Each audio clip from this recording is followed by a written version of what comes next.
Okay, let's talk about three more values of interest on our isokinetic report, and they are going to be peak torque as a ratio, or in this case a percentage of body weight, and average peak torque. Now, we've touched on what these measurements are in a previous video, but just to very briefly recap, you can think of peak torque as the highest torque value for any movement, be that in this case extension and flexion, throughout a given set, or in this case test, depending on whether you're performing your isokinetic assessment as a test or as a actual source of training as exercise or rehabilitation perhaps.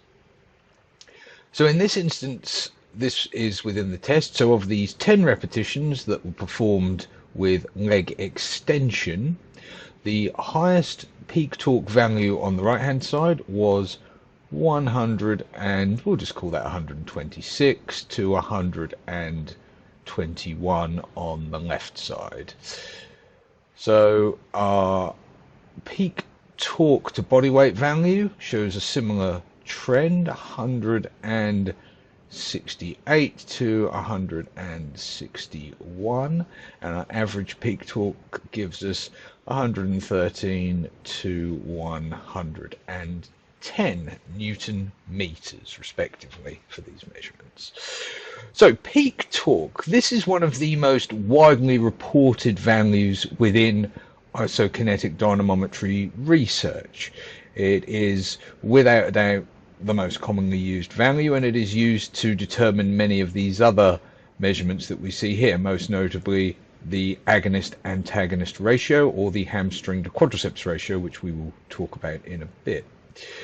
So in terms of prioritizing information for your report and for your data interpretation, whilst peak torque isn't or hasn't been shown to be the most reliable value that you can report in terms of its meaningfulness to real world scenarios, it is arguably the most widely researched. So in terms of finding literature to support some of your observations, you cannot ignore peak torque. It is something I would expect you to prioritize in any isokinetic analysis, and let alone if you're writing a report on the data that you've been given.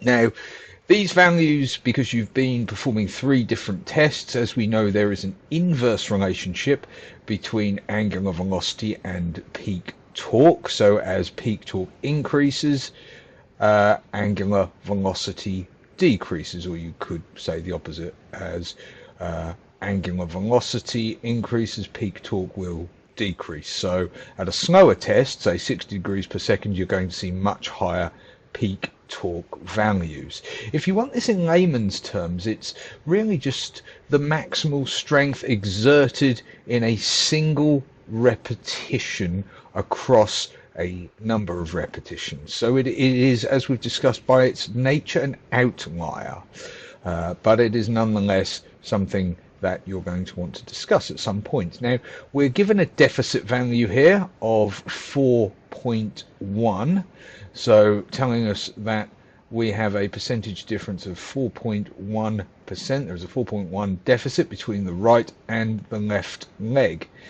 Now, as we've already mentioned, average peak torque, we'll come back to peak torque as a percentage of body weight in a moment. So average peak torque is arguably a more reliable and more useful measurement. Average peak torque gives us the average of all of the peak torques produced over the trial that was performed. So if you performed 10 extension movements and 10 flexion movements on each limb, it gives you the average peak torque for each of those repetitions. What it doesn't, however, give us is a percentage deficit between the two limbs, and this is something that we will cover on another page as to how to calculate this, but very briefly, it is something you're going to want to consider, because as we said, peak torque is an outlier. It is an extreme value, so by its very nature it isn't necessarily representative of the athlete's performance overall, and this becomes more true the more repetitions you perform. So peak torque is more reliable with the slower angular velocity tests because you've performed fewer repetitions. You've only done 3.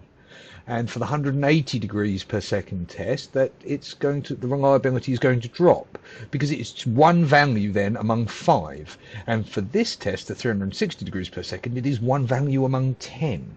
So its use and its value becomes less reliable as our number of repetitions performed goes up. So imagine then you're doing a fatiguing protocol where you want to assess someone's fatigue over, let's say, 20, 40, 50 plus repetitions.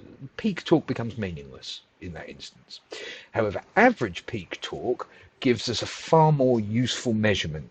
As the repetitions increase above, say, 50, if you're really starting to stretch it out and go into high repetition tests, then average peak torque starts to become less useful again. But for 10 repetitions, it is arguably more useful than peak torque. And we can calculate a deficit manually, even though the Biodex report doesn't give us this. And I'll show you how to do that now very briefly.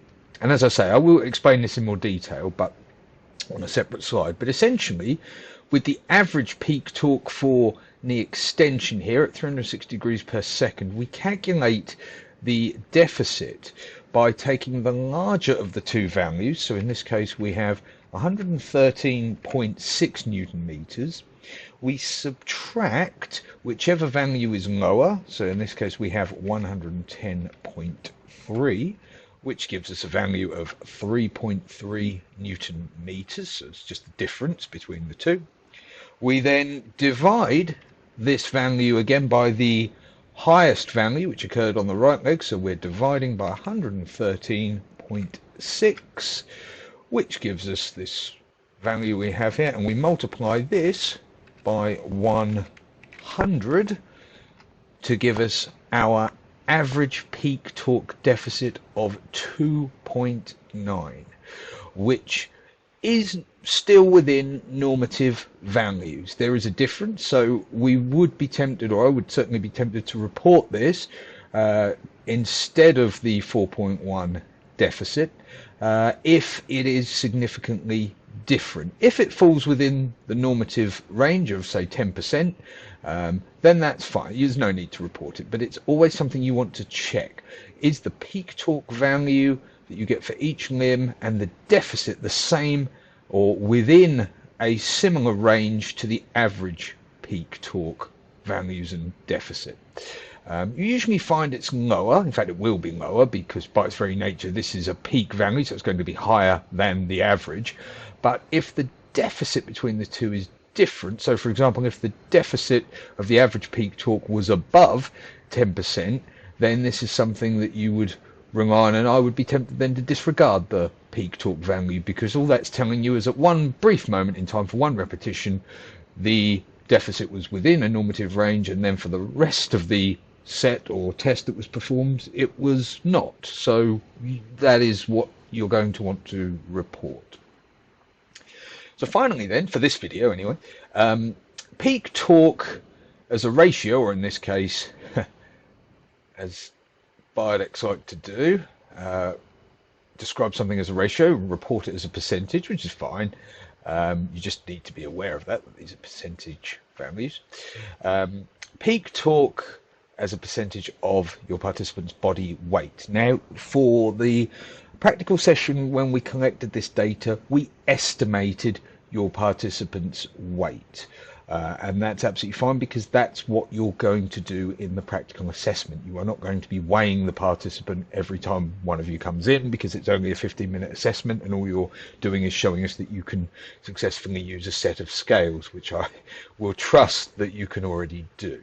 I'm more interested in whether you can set up and explain how an isokinetic test is performed.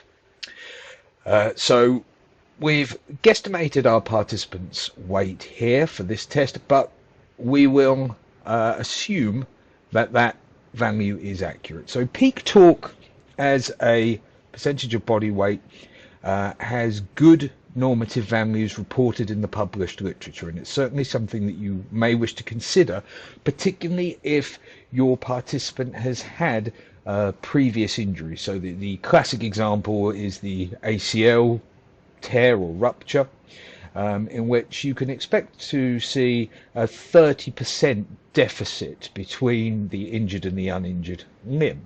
Now, all this is doing is reporting it as a ratio or percentage of body weight, is normalizing the value to the participant's body weight, because peak torque is, as I say, not the most reliable value we can use because it is an extreme value, whereas average peak torque shows you the average, so overall you can lose information there. Reporting peak torque as a percentage of the participant's body weight helps to normalize these values, as I say, to your participant's body weight.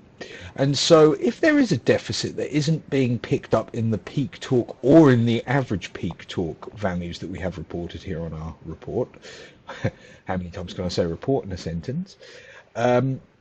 It may well get picked up here because this gives us an idea of your strength per limb relative to your body weight. So if you've injured, let's say, your ACL and you start to become inactive, you're going to experience muscle atrophy. That's going to be worse in the injured limb.